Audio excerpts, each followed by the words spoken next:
Salve galera, professor Christian chegando para mais uma aula de Geografia, turma do oitavo ano. Nosso tema hoje, desigualdades internacionais, capítulo 3 do nosso livro, ainda dentro da unidade 1 daquele conjunto de estudos que a gente está fazendo aqui sobre a população mundial, as desigualdades que existem no mundo. Hoje nós vamos estudar aqui basicamente como se originaram aí os países pobres e os países ricos no mundo, por que existem países pobres e por que existem países ricos no cenário econômico mundial, dentro das relações aí, tanto geopolíticas como geoeconômicas, certo? Então, inicialmente, a gente tem uma comparação aqui, dois gráficos para comparar, de comparação, 1982, 2017, um intervalo aí de 35 anos, 3 décadas e meia, e aí a gente percebe que nesse intervalo nós temos ali algumas modificações em relação à distribuição de riqueza no cenário mundial, a participação, o crescimento, do PIB mundial, a distribuição do PIB mundial por regiões do mundo. Então a gente percebe que nesses últimos 35 anos, embora nós temos aí um processo de globalização cada vez mais agudo, e cada vez mais também uma certa desigualdade latente aí entre povos, principalmente com relação ao poder de consumo, a gente percebe que entre as regiões do mundo, essa desigualdade ela acabou diminuindo. Por que ela diminuiu? Porque nós temos hoje novos atores no cenário internacional do ponto de vista econômico, comercial, na questão do mercado mundial.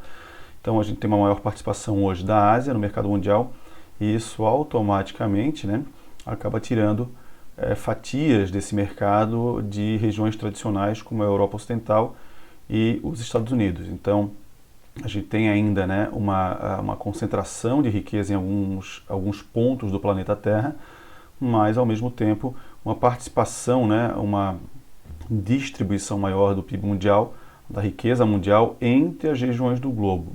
Não que a desigualdade ela tenha sumido, muito pelo contrário. Tá? Mas a gente percebe que a diferença entre as regiões, entre a Ásia, a Europa, a América, e é claro que a gente sempre tem que dividir a América Latina, a América anglo-saxônica, a Europa, a África, enfim, essas diferenças elas da Ásia, principalmente em relação à Europa Ocidental e principalmente em relação aos Estados Unidos, essa diferença ela diminuiu. A gente consegue perceber isso nesse gráfico. Mas isso não significa, é claro, como eu falei para vocês, que as desigualdades internacionais hoje elas não existam. Tá? Muito bem. Então a gente vai começando aqui, a gente vai começar a olhar esse mapa, um mapa bastante conhecido na geografia, nós já utilizamos ele lá no início do ano, quando a gente falou de regiões, de regionalizações, formas distintas de se dividir o espaço mundial. E aí uma das formas que a gente observou nas aulas lá ainda, em sala de aula, foi justamente a regionalização com base nos aspectos socioeconômicos. Então hoje nós temos aí duas regiões muito bem estabelecidas, a região chamada Norte Geoeconômico, onde estão os países mais ricos, mais desenvolvidos do mundo, enquanto que o Sul Geoeconômico corresponde àquelas nações aí que estão em processo de desenvolvimento econômico, industrial, enfim, ou são nações subdesenvolvidas. Então a gente percebe ali, por exemplo, no Sul Geoeconômico, a presença da China. A China é a segunda maior economia do mundo. A gente já conversou aqui em outros momentos também que provavelmente a China ela já é a maior economia do mundo na questão de relações comerciais, ou seja, o que os países compram, o que os países vendem, o que a China compra dos países, o que a China vende para os países, ou seja, essas relações já determinam que a China é o maior parceiro comercial do mundo atual. Só que ela não tem o maior PIB nominal, o maior PIB pertence aos Estados Unidos da América, certo? Mas a gente percebe que nesse mapa a China está incluída no Sul Geoeconômico, ou seja, no grupo de nações menos desenvolvidas, o que é um tanto quanto contraditório ou até mesmo discutível. Perfeito, gente? Então a gente considera que no Sul existem países em desenvolvimento e países subdesenvolvidos.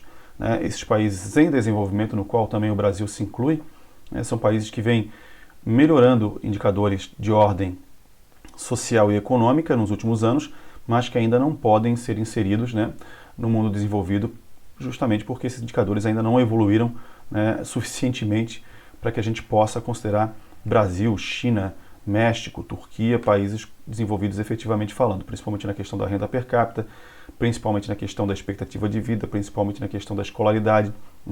Então são indicadores aí importantes que determinam o padrão de vida dentro de uma sociedade, certo, gente? Então esse mapa ele é bastante famoso, essa linha que a gente está vendo cruzando o mapa, a gente chama de Equador geoeconômico, não é a linha do Equador como a gente conhece, né, aquela linha tradicional que divide os dois hemisférios da Terra, norte e sul.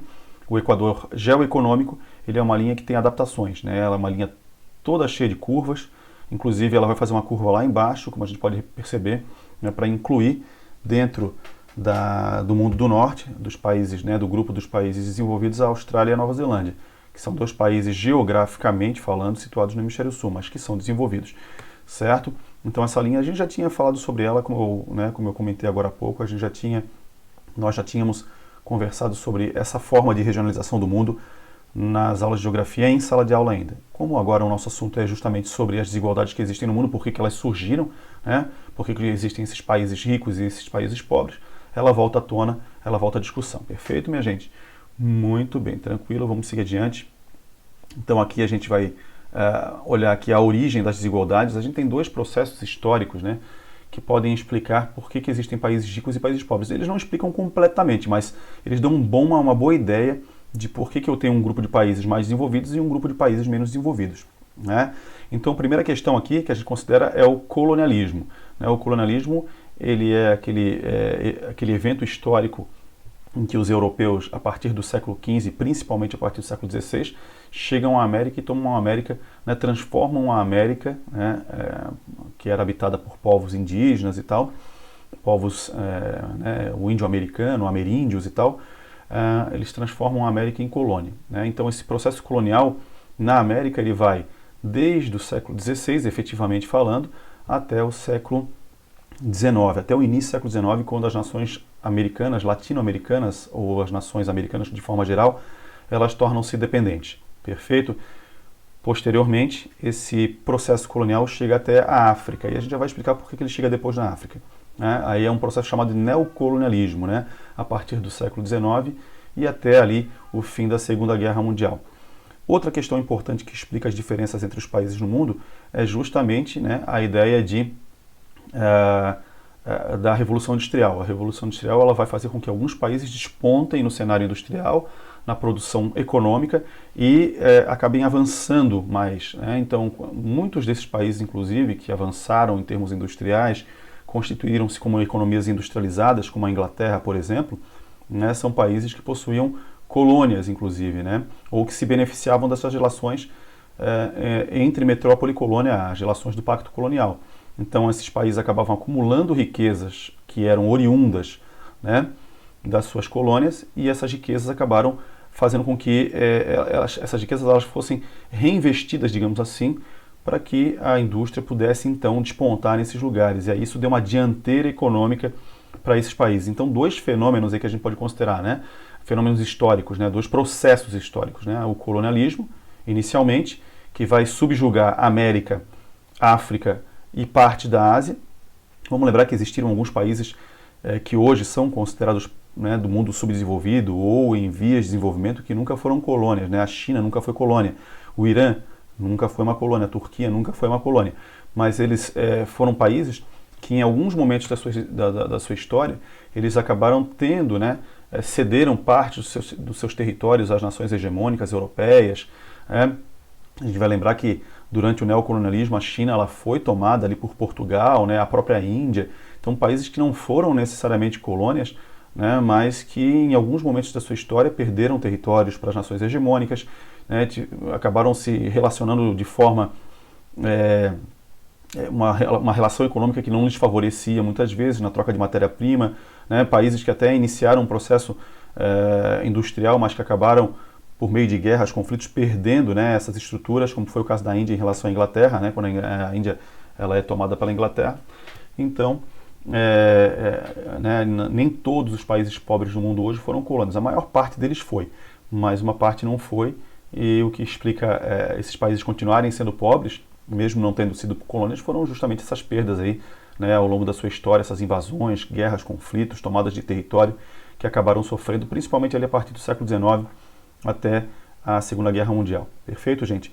Revolução Industrial, século XVIII, na Inglaterra. Ela tem o seu início, digamos assim. A Inglaterra era a nação que naquela época tinha as melhores condições para desenvolver a indústria, as fábricas, né? E também muito em virtude da riqueza que acumulou com o colonialismo, certo? Então a gente vai ter uma dianteira de países em relação a outros, com relação a questão econômica, a questão do desenvolvimento industrial, e isso vai fazer com que a gente tenha esses desníveis de desenvolvimento também. Perfeito, minha gente? Então, é isso aí, vamos tocando. Próximo slide, aqui a gente tem a parte da Revolução Industrial, a gente vai dar um panorama geral sobre esse fenômeno, esse processo histórico, né?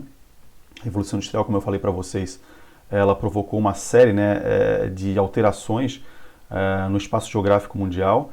Ela foi um conjunto de modificações de ordem econômica, de ordem política, de ordem cultural, né, de ordem social, que foram se desenrolando na Europa Ocidental inicialmente, depois chegou a praticamente todas as regiões do mundo. Claro que a Revolução Industrial ela teve alcance, né, em tempos diferentes, em certas regiões, ela teve intensidades diferentes. Vamos dar um exemplo. Então ela inicia na Europa Ocidental, né, na Inglaterra, depois ela vai à Bélgica, Alemanha, França, Itália, enfim. Então nesses lugares o processo industrial ele se dá mais tempo, né? Ele começa lá por volta do final do século XVIII para o início do século XIX, desenvolve-se ao longo do século XIX, enquanto que em outras nações do mundo a revolução industrial ela só chega no século XX, né? Então é um fenômeno que altera sim, né, o espaço geográfico mundial por conta de uma série de transformações que ela impõe, mas que se dá, né, em tempos e com intensidades diferentes em relação às regiões do mundo. Perfeito? Então, vamos dar um exemplo aqui, transformação econômica, a produção de bens, mercadorias, né?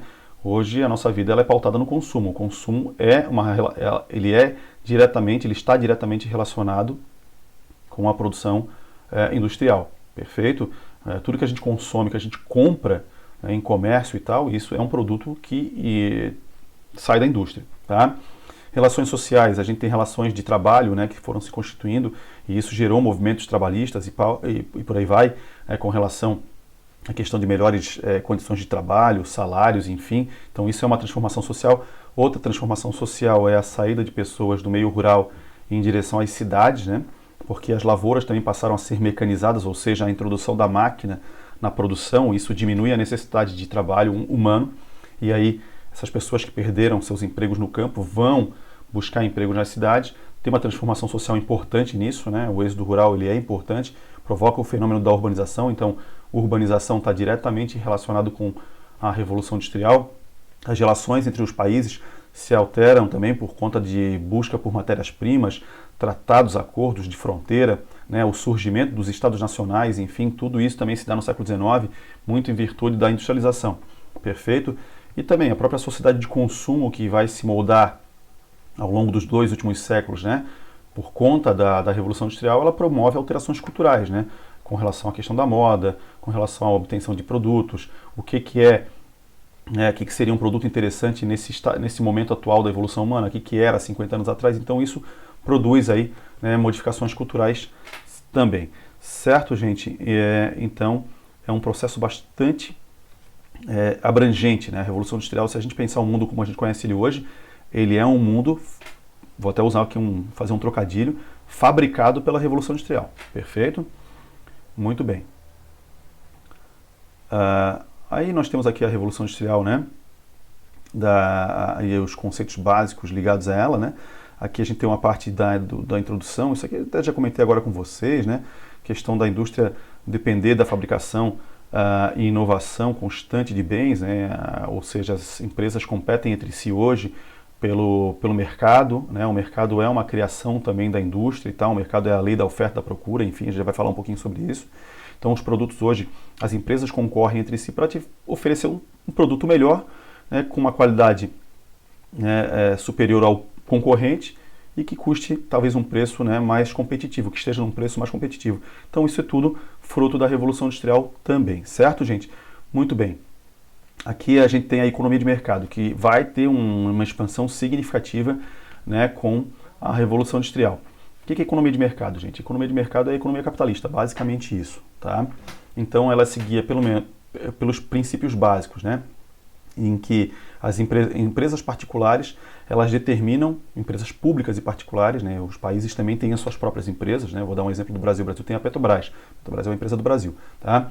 Então, os governos têm empresas, as pessoas, os grupos, né, particulares têm empresas, e essas empresas é que determinam aí, né, como a economia ela deve se desenrolar, como ela vai se desenvolver.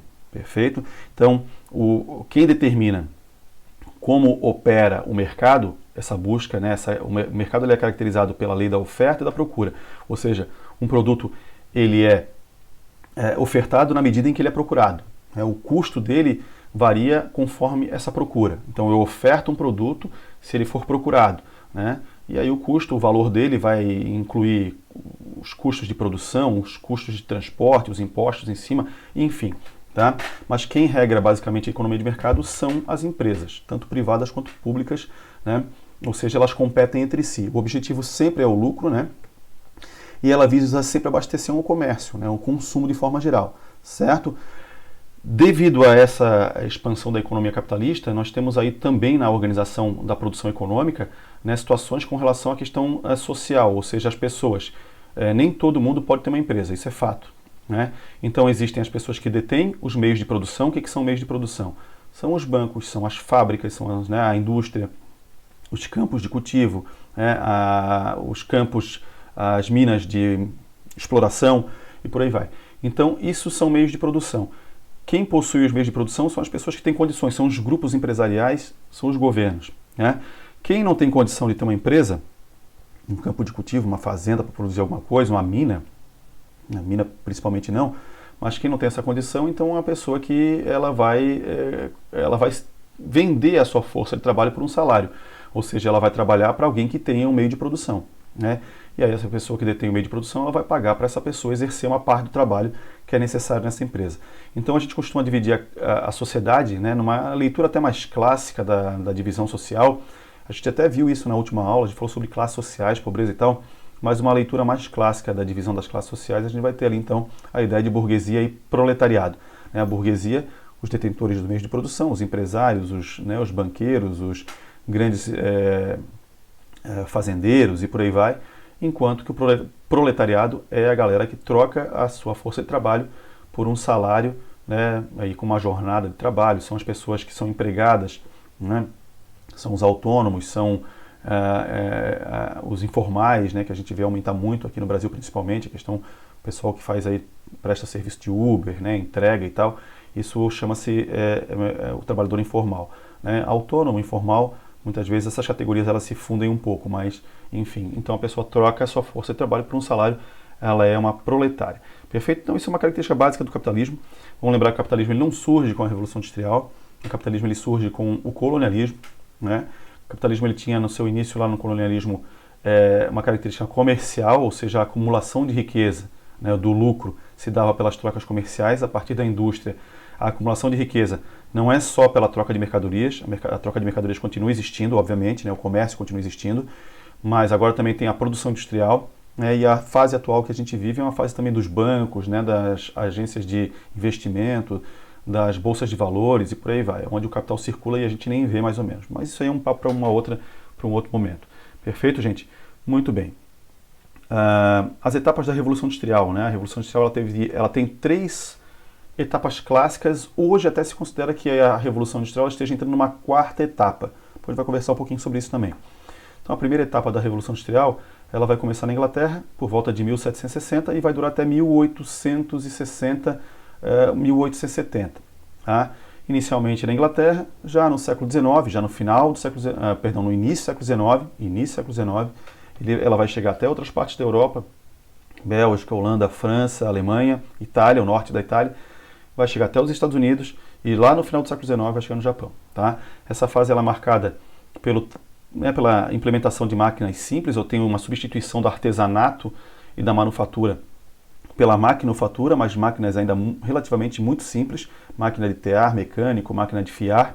Né? Vamos lembrar que o artesanato é uma estágio da produção em que uma pessoa ela executa todos os processos de produção, ou seja, se eu quero produzir um sapato, por exemplo, no artesanato, uma pessoa fica encarregada de fazer tudo o sapato.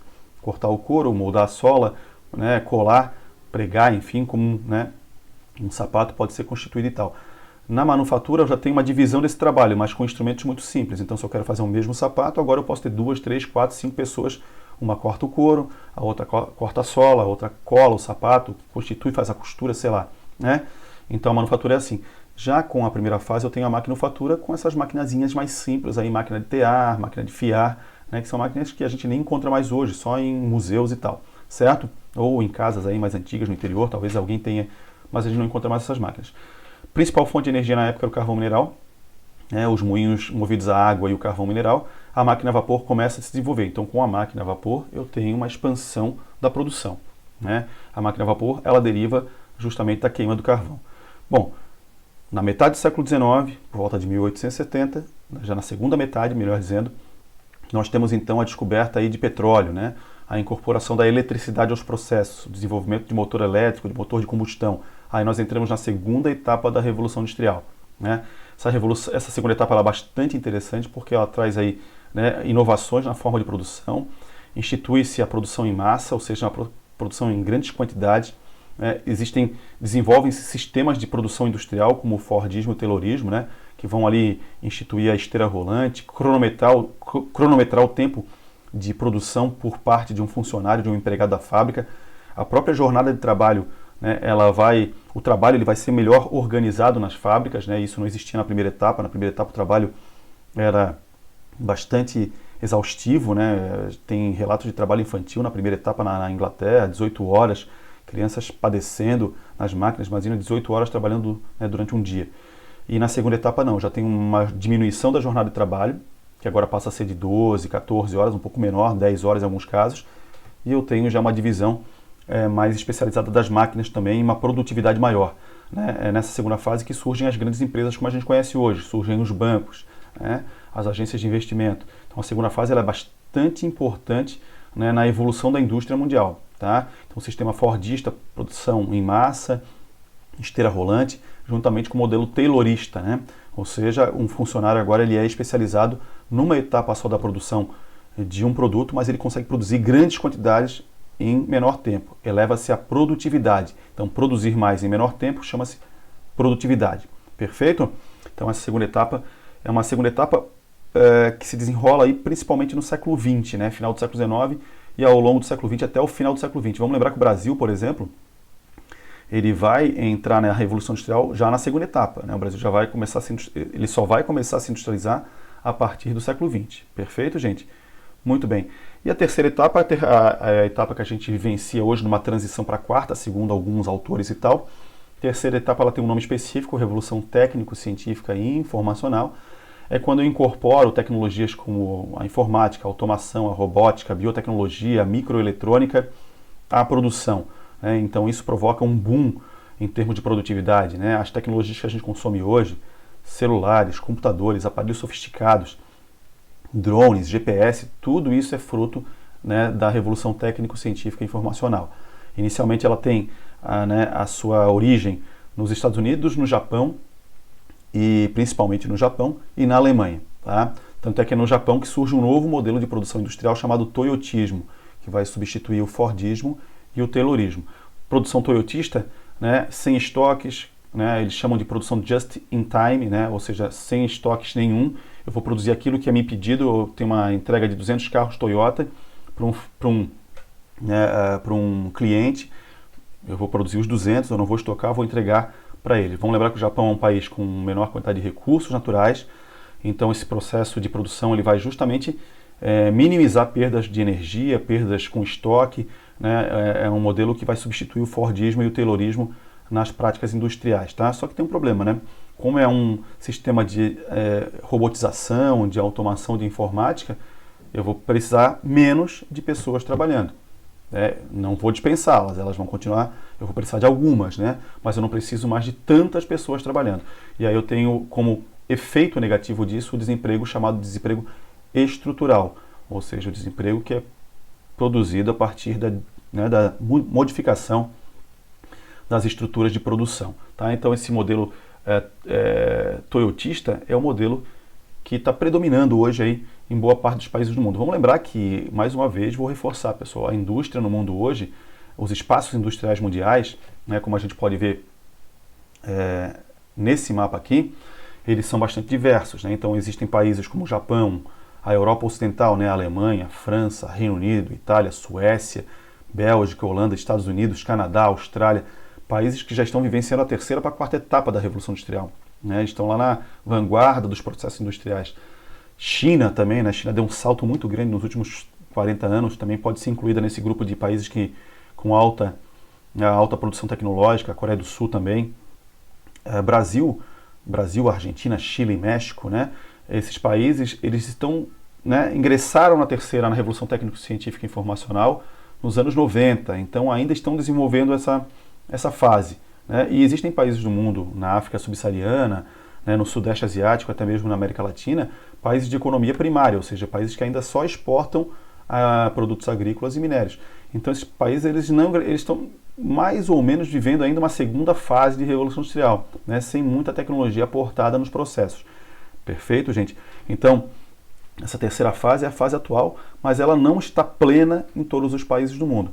Mesmo assim, né, já se fala numa quarta fase, a fase em que a expansão da tecnologia é tão forte que ela vai substituir processos humanos. Vou dar um exemplo para vocês, drone, né? O que é um drone? Aquele veículo aéreo não tripulado. Um drone ele já está sendo utilizado para entregar carta, por exemplo, né? Então eu não preciso mais de um carteiro para entregar cartas em algumas localidades da Europa, porque o drone vai fazer isso. Eu não preciso de soldados numa guerra em lugares muito difíceis de serem acessados se eu posso mandar um drone até lá, né? Então, a quarta revolução industrial, a quarta etapa, melhor dizendo, da revolução industrial, ela é uma revolução da tecnologia, daquelas tecnologias, das chamadas nanotecnologias, né?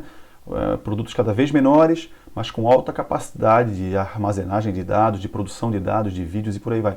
Que é já a etapa que a gente está vivendo, que a gente já começou a viver, de certa maneira, nas sociedades mais urbanas, mais desenvolvidas do mundo, e isso já é uma realidade. Perfeito, gente?